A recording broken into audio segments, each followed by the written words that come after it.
नमस्कार मित्रों, सम्राट अशोक एक ऐतिहासिक व्यक्ति थे।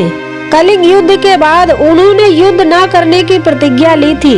मैं अब कभी भी तलवार नहीं उठाऊंगा और न ही कभी युद्ध करूंगा। कलिंग युद्ध के भीषण रक्तपात को देखकर और वहां की महिलाओं और बच्चों की चीख पुकार सुनकर सम्राट अशोक का मन अत्यंत विचलित हो गया था। महिलाओं और बच्चों की चीख पुकार काफी दिन तक उनके कानों में गूंजती रही। इसी के पश्चाताप में सम्राट अशोक ने भिक्षु संघ से सपरिवार धम्म दीक्षा ग्रहण की थी।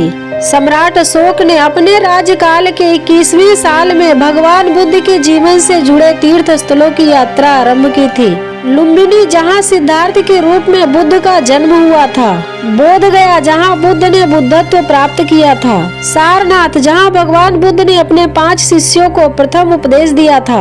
और कुशीनगर, जहाँ भगवान बुद्ध का महापरिनिर्वाण हुआ था। सम्राट अशोक ने जब बौद्ध धर्म अपना लिया था और बौद्ध तीर्थ स्थलों की ऐतिहासिक यात्रा से लौटकर वे पूरे उत्साह के साथ धम्म प्रचार के कार्यों में जुट गए थे। उन्हीं दिनों उनकी एक पटरानी पद्मावती ने एक सुंदर पुत्र को जन्म दिया था। तो आइए मित्रों, जानते सम्राट अशोक के पुत्र कुणाल के बारे में। कुणाल रानी पद्मावती के पुत्र थे, जिनके देहावसान के बाद सम्राट अशोक की पत्नी असंधिमित्रा ने अपने ही पुत्र की तरह उनका पालन पोषण किया था। जन्म के समय कुणाल की आंखें अत्यंत सुंदर थी। कुणाल पक्षी के समान सुंदर आंखों वाला होने के कारण उसका नाम कुणाल रखा गया। लेकिन उसका जीवन अत्यंत कष्टों से भरा साबित हुआ था। दिव्यावदान के अनुसार कुणाल का जन्म उसी दिन हुआ था जिस दिन सम्राट अशोक ने 84,000 स्तूपों का निर्माण का संकल्प लिया था। यही कारण है कि कुणाल का अन्य नाम धर्मवर्धन भी था।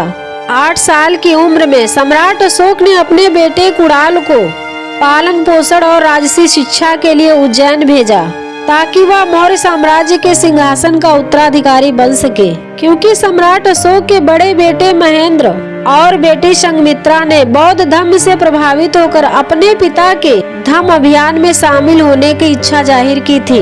तब सम्राट अशोक ने उन्हें धम्म प्रचार के लिए श्रीलंका भेज दिया था।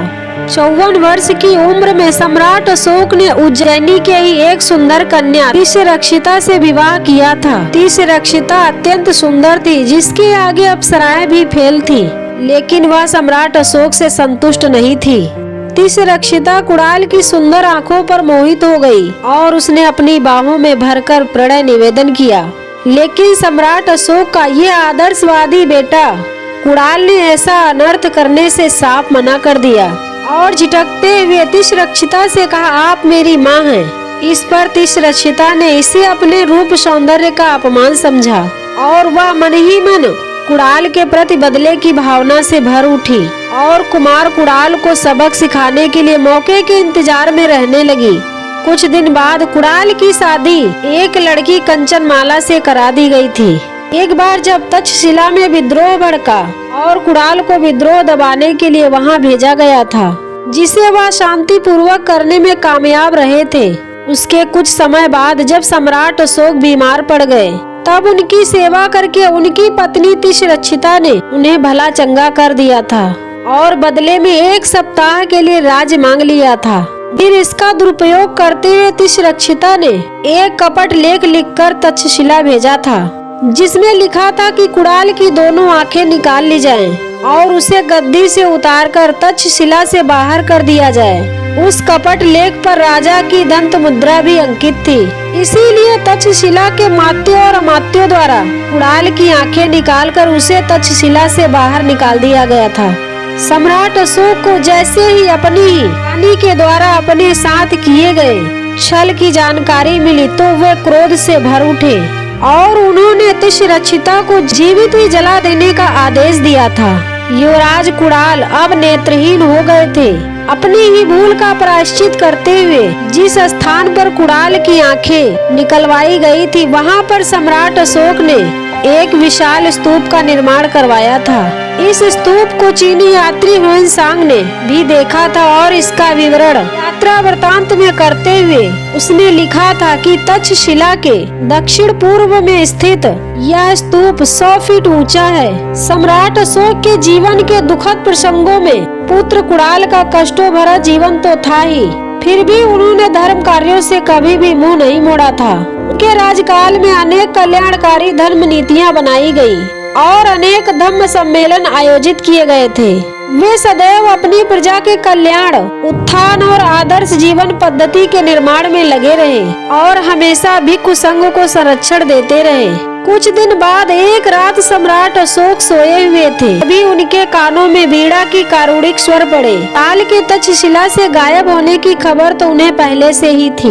वीणा की कारुणिक आवाज को सुनकर सम्राट अशोक को लगा था कि कहीं यह स्वर कुड़ाल की वीणा के तो नहीं है, और सम्राट अशोक ने अमात्यों को आदेश दिया कि जाओ और देखो कि इस वीणा का स्वर कहाँ से आ रहा है और इसे कौन बजा रहा है। जब सिपाही वीणा की आवाज का पीछा करते हुए राजा की घुड़साल तक पहुंच गए तो वहां फटे पुराने वस्त्रों वाले, दाढ़ी बाल नाखून बढ़े हुए एक अंधे आदमी को पाया।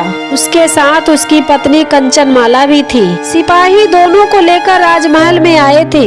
सम्राट अशोक ने जब उनसे उनका परिचय पूछा तब कुड़ाल ने जवाब देने से बचना चाहा, लेकिन स्वर भंगिमाओं से सम्राट अशोक ने उन्हें पहचान लिया था कि वह तो उनका पुत्र कुड़ाल ही है और पुत्र वधू कंचनमाला ही है।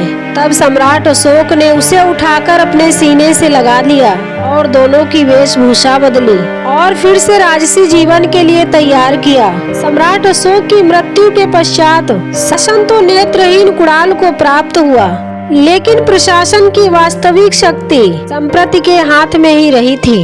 एक तथ्य यह भी है कि वह पवित्र बोधि वृक्ष के नीचे भगवान बुद्ध को ज्ञान प्राप्त हुआ था। उसको कटवा देने वाली तिष्रक्षिता ही थी, लेकिन सौभाग्य से यह पेड़ सूखा नहीं था, बल्कि शाखाएं निकलकर फिर से हरी भरी हो गई थी। बौद्ध धर्म के इतिहास में सबसे प्रसिद्ध राजा मौर्य वंश के सम्राट अशोक थे। सम्राट अशोक ने लगभग 300 ईसा पूर्व से लेकर 232 ईसा पूर्व तक जीवित रहे। 268 ईसा पूर्व से लेकर अपनी मृत्यु तक सम्राट अशोक शासन करते रहे थे।